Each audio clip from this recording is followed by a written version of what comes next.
నమస్తే. నిన్న రాష్ట్ర వ్యాప్తంగా బీఆర్ఎస్ పార్టీ అధినేత మాజీ ముఖ్యమంత్రి కేసీఆర్ విచారణకు పోతా ఉంటే జిల్లాలో కావచ్చు, గ్రామాల్లో కావచ్చు, మండలాల్లో కావచ్చు ముఖ్యమంత్రి రేవంత్ రెడ్డి దిష్టి బొమ్మలు దహనం చేసినటువంటి పరిస్థితి మనం చూసినాం. తెలంగాణ భవన్ కావచ్చు, నిన్న నందినగర్ నివాసం వద్ద కావచ్చు భారీ స్థాయిలో కేసీఆర్ అభిమానులు, బీఆర్ఎస్ పార్టీ కార్యకర్తలు హడావిడి మనం చూసినాం. మాట్లాడే ప్రయత్నం చేద్దాం ఇదే అంశం మీద. కేసీఆర్ తెలంగాణ జాతిపిత అని ఒకరు, కేసీఆర్ను టచ్ చేస్తే రాష్ట్రం అగ్నిగుండం అవుతుందని మరొకరు, కేసీఆర్కు నోటీసులు ఇస్తే తెలంగాణ ప్రజలకు ఇచ్చినట్టు మరొకరు, ఇట్లా భిన్న అభిప్రాయాలు వినిపిస్తూ ఉన్నాయి ప్రతిపక్ష బీఆర్ఎస్ పార్టీ నుంచి. ఇదే అంశం మీద మాట్లాడదాం. కేసీఆర్కు అత్యంత సన్నిహితుడు, తెలంగాణ ఉద్యమంలో కేసీఆర్తో కలిసి పనిచేసిన వ్యక్తి, పొలిటికల్ అనలిస్టు రాజా యాదవ్ గారు ప్రస్తుతం మనతో పాటు. సార్ నమస్తే. నమస్తే. ఎట్లా చూస్తారు? నిన్న కేసీఆర్ గారు విచారణ చూస్తే రాష్ట్రం అంతా కూడా అగ్నిగుండం అవుతుందని గతంలో చెప్పారు. బట్ నిన్న ఎక్కడికక్కడ దిష్టి బొమ్మల దగ్గర నందినగర్ దగ్గర భారీ స్థాయిలో అభిమానులు, కార్యకర్తలు హడావిడి, అంతా విచారణ అయిపోయినాక 5 గంటల తర్వాత కేసీఆర్ పిడికిలు ఎత్తి చూపుడు. ఇదంతా చూస్తుంటే ఏమనిపిస్తుంది? ఇప్పుడు ఈ ముఖ్యమంత్రిని అరెస్ట్ చేసిరు కదా ఇదివరకు, ఇప్పుడున్న ముఖ్యమంత్రిని కూడా ఓటుకు నోటు కేసుల అరెస్ట్ చేసింది కదా. అవును. మరి అప్పుడేం లేదా? అప్పుడు పిడికిడు బిగించుడు, అగ్నిగుండం ఎందుకైతుంది? అరే, భారత రాష్ట్రపతి వెంకట్రామన్న విచారించింది సుప్రీంకోర్టు. సుప్రీంకోర్టు జడ్జిను ఎవరు నియమిస్తారు? రాష్ట్రపతి నియమిస్తాడు. రాష్ట్రపతి సుప్రీంకోర్టు జడ్జిని ఇంట్లోకి పిలిపించుకోవచ్చు. ఆయన ఇంటికి పిలిపించుకునే అధికారం వాళ్ళకు ఉన్నది. ఆ వెసులుబాటు ఉన్నా కూడా వెంకట్రామనే స్వయంగా కోర్టు పోయింది. కోర్టు పోయి మీకేమైనా ఇబ్బంది అవుతుందా అని అడిగిండు ఆయన. ఓకే, నేను మాట్లాడుట్లా మీకేమైనా ఇబ్బంది అవుతుందా అంటే జడ్జి ఉండి మీరు డిక్టేషన్ చేసినట్టుగా మీరు రాసుకుంటూ కొద్దిగా ఇబ్బంది అవుతుంది, అందుకని మీరు స్లోగా చెప్పండి అని అన్నాడు సుప్రీంకోర్టు జడ్జి. ఓకే, అంతకంటే గొప్పోడు కాదు, అంతకంటే కేసీఆర్ గొప్పోడు కాదు. గొప్పోడు కాదంటారు. ఆయన ఏమో తెలంగాణ రాష్ట్ర జాతిపిత అని బీఆర్ఎస్ నాయకులు అభిమానులు చెప్తారు. ఎట్లా జాతిపిత? ప్రకటిత గాంధీ ప్రకటిత జాతిపిత. ఎందుకు ఆయన జాతిపిత? ఏమక్కారా? ఆనాడు ఈయన ఉన్నాడు ఆ పార్లమెంట్లో, మేము ఇద్దరం ఒక కాడనే ఉన్నాం, ఒకటే రూములు ఉన్నాం. ఎప్పుడు ఉద్యమం టైంలో తెలంగాణ బిల్లు పాస్ అయ్యేటప్పుడు సుష్మా స్వరాజ్ గద్దించి నేను శిరోముండనం చేసుకుంటా, నువ్వు బిల్లు పెడతావా సత్తవా అని సోనియా గాంధీని అడిగితే, నా వల్లే నాకు పొగ బాంబులు ఎత్తాను సుమా, మీరు కనుక సపోర్ట్ చేస్తానంటే నేను బిల్లు పెడతా అని పెట్టింది. ఆనాడు సుష్మా స్వరాజ్, సోనియా గాంధీ, మీరా కుమారి, 3 అమ్మలు కలిస్తే ముందుగా తెలంగాణ వచ్చింది. నేను అన్నా నువ్వు పోవాలి కదనే అంటే, నేను ఒక్క పోసి కానీ నేను ఊదు కాలేదు, పీరు లేవదన్నాడు. పార్లమెంట్ పోక ఊదు కాలేదు, పీరు లేవదన్నాడు. ఆమె గదిరించి పెడతాంది, ఆమె సపోర్ట్ చేయాలి, బిల్లు పెట్టాలి, మీరా కుమార్ ఆమోదించాలి తప్ప నేను పోతే ఏమైద్ది అని అన్నాడు. మరి గసుంటాయనే జాతిపిత ఎట్లా అవుతాడు? మరి వాళ్ళు అంటారు కదా, ఇప్పుడు బీఆర్ఎస్ వాళ్ళు కేసీఆర్ కు నోటీసులు ఇస్తే తెలంగాణ ప్రజలకు మొత్తానికి నోటీసులు ఇచ్చినట్టే, సావు నోట్ల తలకాయ పెట్టి తెలంగాణ తీసుకొచ్చిన తొలి ముఖ్యమంత్రికి ఎట్లా నోటీసులు ఇస్తారు, ఎట్లా వేధిస్తారు అనేది వాళ్ళ ప్రశ్న. ఈయన ఒక పాత్ర వహించిన మాట వాస్తవం, ఉద్యమానికి ముందుండి నడిపిన మాట వాస్తవం. ఈ వాస్తవం ఒప్పుకోకపోతే కరెక్ట్ కాదు. కానీ ఈయనే మొత్తం చేయలే. 1200 మంది బలిదానాలు. ఈయన పాలుడు తెచ్చిండా? ఈయన ఇంట్లోడు తెచ్చిండా? ఎవడన్నా ఒక్కడు? శ్రీకాంతచారి తొలి అమరుడు. శ్రీకాంతచారి తల్లిని ఏం చేసినావు నువ్వు? ఎవరిని ఏం కానివ్వు. ఎంతమంది చచ్చిపోలే? కిష్టే గన్ను పెట్టుకొని చచ్చిపోయా. ఎంతమంది చస్తే? జెండా ఎత్తినోడేవాడు, డోలు కొట్టినోడేవాడు, బస్సు మీద ఎక్కినోడేవాడు, బస్సులు బంద్ చేసిన వాళ్ళు ఎవరు? మీరు ఉంటిరా? ఇక్కడ సాగరహారం చేస్తే ఒక హరీష్ పోయి తరలిచ్చిండు తప్ప, నేను అన్న పోదాం పావే అంటే, నల్లికుట్టోడు చేస్తాడు, ఎవరు చేస్తే వాడిని పోతాం మనం? కోదండరాం నల్లికుట్టోడు, ఎవరు చేస్తే వాడిని పోతాం అన్నావు. దాని ప్రత్యక్ష సాక్ష్యం ఎవరో కాదు. నువ్వు ఎట్లా ఇవాళ హీరో అవుతావు? కోదండరాం లాంటి వాళ్ళని కూడా అప్పుడే విమర్శించాడు కేసీఆర్. అరే కోదండరామ ఎంబడి పడ్డాడు అంటే ఉమ్, ఉమ్, ఉమ్, ఇక కోదండరామ ఎంబడి పడి ఎమ్మెల్సీ కాకుండా చేసే ఉమ్. అచ్చా కోదండరామ లేకపోతే వంట వార్పు ఉన్నదా? కోదండరామ గారు లేకపోతే ఇవాళ సకల జనుల సమ్మె కావచ్చు. సకల జనుల సమ్మె అవునా? ఉమ్, నీకు ఎరికేనా అవన్నీ ఇవన్నీ? అచ్చా వంట వార్పుల ఎవడన్నా మీ వాళ్ళు చేసిండ్రా? ఉమ్, మీ కులపోలు చేసిందా? మీ తలపోలు చేసిందా? టీఆర్ఎస్ పార్టీ చేసిందా? ఉమ్, టీఆర్ఎస్ పార్టీ ఏది గొల్లోడు కాదు, సాకలోడు కాదు, షాలోడు కాదు, మాలోడు కాదు, మాదిగోడు కాదు. ఉమ్, టీఆర్ఎస్ పార్టీ వీళ్ళందరూ కాదు. ఉమ్, వాళ్ళు వంట వార్పు చేసిండ్రు. కుమ్మరోడు చేసిండు, కమ్మరోడు చేసిండు, అందరూ వంట వార్పు చేసిండ్రు. ఉమ్, మనం లేమాడ. వాళ్ళు స్వయంగా ఉమ్. చేసిర్రు. వాళ్ళు చేస్తే మనం దాన్ని సొమ్ము చేసుకున్నాం. దానికి తొలి ముఖ్యమంత్రి దళితుడే అని నువ్వు ఆ సీట కూర్చున్నావు. ఉమ్. ఎక్కడైతే ఉద్యమాన్ని మొదలుపెట్టిరో ఆ నందినగర్ నివాసంలోనే మాజీ ముఖ్యమంత్రి కేసీఆర్ను విచారణ పేరుతోటి ఇబ్బందులు గురి చేస్తున్నారు, అగౌరవపరుస్తున్నారు అంటూ నేను ఆర్ఎస్ ప్రవీణ్ కుమార్ ఒక కామెంట్ చేసిండు. దీని మీద ఏమైనా మాట్లాడతారా? ఇప్పుడు ఆ ప్రవీణ్ కుమారుకు దాంట్లో ఏది ఐపీఎస్ ఆఫీసర్ ఉన్నాడు కదా ఆయన. అవును, అప్పుడు దాని తర్వాత బహుజన సమాజ్ బిఎస్పీలో పనిచేసినప్పుడు ఇంత కదరు ఉండే. ఇప్పుడు డప్పు కొడతాడు పండి గజలు కట్టుకొని డప్పు కొడతాడు కేసీఆర్కు. ఏమవుతుందని కొడతాడు? ఆయన గౌరవం ఉన్న గౌరవం బయటకు వెళ్తాడు. ఉన్న గౌరవం బయటకు వెళ్తాడు. అంటే కేసీఆర్ ఏం చేసినా తప్పలేదా? ఇవాళ కేసీఆర్ రామకృష్ణ హెగ్డే కంటే గొప్పోడానే.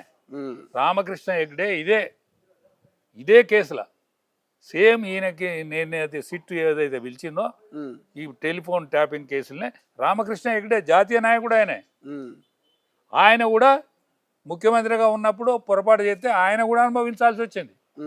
ఆయన కంటే గొప్పని కాదు, ఆయన కూడా జైలు పోయిన నువ్వు కూడా పోతావు. కేసీఆర్ పోతారా జైలుకి? చట్టం ఉంటే చట్టం లేదుంటే కదా అవుతుంది. ఎవరి చుట్టం చట్టం? చట్టం ఎవరి చుట్టం కాదు. కేసీఆర్ అని అంటే జయలలిత పోలేదా? జయలలిత పోయిందా? పోలేదా? లల్లు ప్రసాద్ గొప్పని కాదు కదా.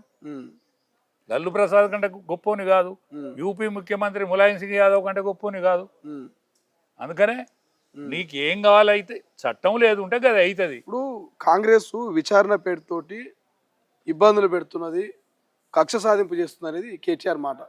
మీకు అట్లా అనిపిస్తున్నదా? మీరేమంటారు దీని మీద? అరే కాంగ్రెస్ పార్టీకి ఏం కాలిపోయింది? కాంగ్రెస్ పార్టీ విచారణ అది ఒక్కటే రాష్ట్రంలో కాలిపోయింది. 2 రాష్ట్రాలలో 3 రాష్ట్రాలలో ఉన్నది కాంగ్రెస్ పార్టీ. దాంతో ఏమవుతుంది? ఈ సిట్ అనేది కాంగ్రెస్ పార్టీది కాదు కదా. సిట్ అనేది కేంద్ర ప్రభుత్వ ప్రత్యేక సంస్థ. అది విచారిస్తుంది. దాని కాంగ్రెస్ పార్టీకి ఏం కనబడుతుంది? కాంగ్రెస్ పార్టీ దిక్కు సక్కు లేకుండా ఉన్నది. అదే కండ కూకినట్టు కూకుతుంది ఆల్ ఇండియాలో. ఇది కక్ష సాధింపు లెక్క లేదైతే కేసీఆర్ విచారణ అస్సలే లేదు. పారదర్శకంగా ఉందంటారు. పారదర్శకంగా ఉన్నది. ఇవాళ కవితమ్మ మీద జైలు పోలేదా? కవితమ్మ కవితక్క జైలు పోయినాడు, ఏమైంది? దాని చట్టం లేదా? చట్టం ఎవరో చుట్టం కాదని కవితక్క కూడా చెప్తాను. చట్టం లేదు కూడా కదా అవుతుందని కవిత కూడా చెప్తాను. నీ బిడ్డే చెప్తాందే. నువ్వు కేసీఆర్ ఫామ్ హౌస్కి వస్తే బాగుండు, సిట్ అధికారులు ఆడ విచారణ చేస్తే బాగుండు అనేది గతంలో మాట. దీని మీద ఈ ఫామ్ హౌస్కి రప్పించుకునేదంటే నందినగర్కు రప్పించుకోవడం కూడా తప్పే. ఆయన స్వయంగా పోలీస్ స్టేషన్ పోవాలి. ఓకే, ఆయన గౌరవం పెరుగుతుంది. పోలీస్ స్టేషన్ పోతే చట్టం ఏమని చుట్టం కాదు. నేను ముఖ్యమంత్రిని, నేను తెలంగాణ సాధించిన వీరుణ్ణి అయినా నేను పోలీస్ స్టేషన్ పోయి నేను స్టేట్మెంట్ ఇచ్చినా అనాలి. ఇంకా నందినగర్కు రప్పించుకోవడం కరెక్ట్ కాదు ఆయన. ఎందుకంటే ఆయన గౌరవం తగ్గించుకున్నట్టు, చట్టాన్ని గౌరవించనట్టు. అందుకనే అది కరెక్ట్ కాదు. ఆయన చేసిందే కరెక్ట్ కాదు. నందినగర్ పిలిపించుకుంటే ఇంకా ఫామ్ హౌస్కు రమ్మంటే ఏంటిదన్నట్టు జాగిరిదారా అని ఆయన. ఎందుకంటే జాగిరిదారులను నడిచింది. ఈయన జాగిరిదారు కాదుగా. ఇప్పుడు దిగిపోయిన ముఖ్యమంత్రి ఫామ్ హౌస్కు పరిమితమైన వ్యక్తి. ఆయనకి ఇంకా విలువ. ఇప్పుడు ఈ ధర్నాలు, ఈ ఆందోళన గురించి ఏం చెప్తారంటే అక్కడ కేటీఆర్ మాట్లాడుతున్న మాట ఏంటంటే రాహుల్ గాంధీ లేకపోతే సోనియా గాంధీ ఈడీ ముగ్గలు పోయినప్పుడు మీరు ధర్నాలు చేయలేరా? విచారణకు పిలిచినప్పుడు మేము కూడా మా అభిమానులు కూడా 10 ఏళ్ళు పరిపాలన చేసిన కేసీఆర్కి అభిమానులు ఉండరా? పార్టీ కార్యకర్తలు ఉండరా? ఆందోళన చేస్తే తప్పేందనేది వాళ్ళ ఒక మాట. ఇప్పుడు ధర్నాలు ఎవరు చేసినా తప్పే. ధర్నాలు ఒక నేరస్తుని విచారిస్తున్నప్పుడు ధర్నాలు ఎవరు చేసినా తప్పే. ఒక నేరస్తుని విచారించినప్పుడు ధర్నాలు కాంగ్రెస్ పార్టీ చేసినా తప్పే, ఉమ్, ఏ పార్టీ చేసినా తప్పే. ఉమ్, ధర్నాలు ఇవ్వాలన్నా చేస్తారా? ఉమ్, బరిదెగించిన వాళ్ళు చేస్తారు ధర్నాలు. ఉమ్, బరిదెగించి చట్టం మాకు వర్తించొద్దని అనుకున్నోడు చేస్తాడు. ఉమ్, కరెక్ట్ కాదు అది. ఉమ్. ఇప్పుడు ఏం చెప్తారు ఫైనల్ గా ఫోన్ ట్యాపింగ్ సంబంధించి కేసీఆర్ ను అరే టార్గెట్ గా విచారణ జరిగిందని చెప్తున్నారు. ఫోన్ ట్రాపింగ్లో ఏమి ఉంటే ఏ లోసుకుంటే ఆ శిక్ష పడుతుంది ఆయనకు, ఉమ్, పడాలి కూడా. ఉమ్.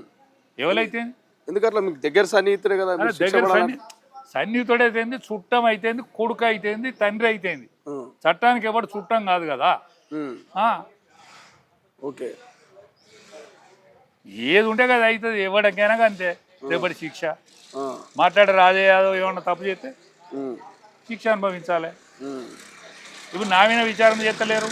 ఉమ్, ఇప్పుడు నేను చైర్మన్గా ఉన్నప్పుడు 1000 కోట్లు కొట్టేసింది కదా ఇద్దరు. ఓకే. మా పశుసంవర్ధక శాఖ మంత్రిను ముఖ్యమంత్రి గారు కలిసి కొట్టేసింది కదా 1000 కోట్లు 1000 కోట్లు. ఆ, గొలలో గోస పూసుకున్నారు కదా, ఓకే. గొల్ల కుర్మలో గోస తెలిగే నాశనం అయిపోయింది కదా. ఆ, అందుకనే చట్టం లేదు ఉంటే కదా అవుతుంది. మరి నన్ను విచారించలేదు, నేను చైర్మన్ అప్పుడు. ఉమ్, ఉమ్, ఉమ్, విచారించే దమ్ము వాళ్ళకు లేదు. ఓకే. ఉమ్. సరే ఏం చెప్తారంటే ఫైనల్గా ఏం చెప్తారు ఈ కేసీఆర్ ఎపిసోడ్లో అరెస్ట్లు అయ్యే అవకాశం కనబడుతుంది? ఎందుకంటే చాలా రోజుల నుంచి 2.5 సంవత్సరం నుంచి ఇవన్నీ విచారణలు జరుగుతూ ఉన్నాయి. కమిషన్లు వేసిర్రు, కథాకార్ కానీ కాళేశ్వరము వైపు సిబిఐ కప్పచెప్పారు. ఇవన్నీ చూస్తుంటే ఇప్పుడు లల్లు ప్రసాద్ జైలు వేయండు, ఉమ్, జయలలిత జైలు వేయండు, ఉమ్, మన ములాయం సింగ్ యాదవ్ వేయండు. ఉమ్, వాళ్ళకంటే పెద్ద ఆయన కాదు.